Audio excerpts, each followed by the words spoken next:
আসসালামু আলাইকুম। শাকিব খানের তাণ্ডব ছবিতে শাকিব খানের বিপরীতে নায়িকা হিসাবে কে কাজ করবে, এটা নিয়ে কিন্তু প্রচুর পরিমাণ অনেকবার কিন্তু সমালোচনা হয়েছে, আলোচনা হয়েছে। একজনে এক রকমের কথা বলছে, একজনে এক নায়িকার নাম বলছে। আজকে আমি আমার এই ভিডিওর মাধ্যমে সম্পূর্ণ খোলসা করে আপনাদের মাঝে তুলে ধরব। আশা করি আমার এই ভিডিওটা না টেনে সম্পূর্ণ দেখবেন। শাকিব খানের বিগত দিনের ছবিতে ইদিকা পাল কিন্তু কাজ করছে, দুইটা ছবিতে বরবাদে করছে, প্রিয়তমায় করছে। তুফানে কিন্তু অন্য নায়িকা কাজ করছে, সেটাও কিন্তু ইন্ডিয়ার ছিল, বাংলাদেশের ছিল।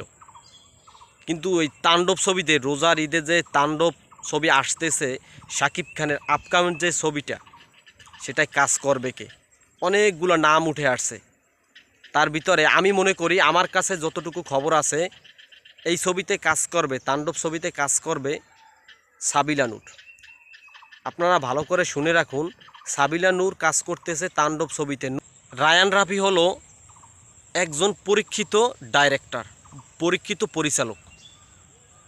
সে কিন্তু শাকিব খানের তাণ্ডব ছবিতে শাকিব খানের বিপরীতে নায়িকা হিসাবে চয়েস করছে সাবিলা নূরকে। সাবিলা নূর নতুন মুখ নিয়ে আসছে, কিন্তু নতুন মুখ নিয়ে আসছে। আসলে রায়হান রাফির মেধা, আসলে ভাই, তাকে স্যালুট দেওয়া লাগে। সে যে কয়টা ছবি করছে দেখছেন, তুফান দেখছেন, তার মেধা কিন্তু অন্য লেভেলের। সেখানে কিন্তু কাজ করছে, তাও কিন্তু ভারতের একজন নায়িকা ছিল, মিমি ছিল, তারপরে ছিল বাংলাদেশেও একজন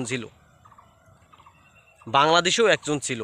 আবার কি করছে দেখছেন, তাণ্ডব মুভিতে শাকিব খানের বিপরীতে সাবিলা নূরকে উঠে আনছে, আর শাকিব খানের বিপরীতে সাবিলা নূরই কাজ করতেছে শাকিব খানের বিপরীতে তাণ্ডব ছবিতে। এইটাই সত্যি, এইটাই বাস্তব। যতই যে আলোচনা করুক, অনেক নায়িকার নাম চলে আসছে, অনেকের নাম চলে আসছে, কিন্তু অন্য কেউ থাকতেছে না। শাকিব খানের বিপরীতে সাবিলা নূরই থাকতেছে। এইটাই হয়েছে আজকের ভিডিওর ধামাকা। এইটাই আজকের ভিডিওর সবচেয়ে গুরুত্বপূর্ণ বিষয়। সাবিলা নূরও কিন্তু পরীক্ষিত একজন নায়িকা। সে কিন্তু ছোট পর্দায় তারও জনপ্রিয়তা অনেক আছে, দেখতে শুনতে কিন্তু অনেক সুন্দর। সে কিন্তু শাকিব খানের বিপরীতে কাজ করতেছে তাণ্ডবে। আশা করি আপনারা আমার এই ভিডিওটা সম্পূর্ণ দেখবেন। আপনারা যদি এর চেয়েও ভালো ভালো কন্টেন্ট দেখতে চান, আমার ইউটিউব চ্যানেলটা সাবস্ক্রাইব করে রাখবেন এবং পেজটা ফলো দিয়ে পাশে থাকবেন। আজকের ভিডিওটা এই পর্যন্তই। ভালো থাকবেন সবাই। আল্লাহ হাফেজ।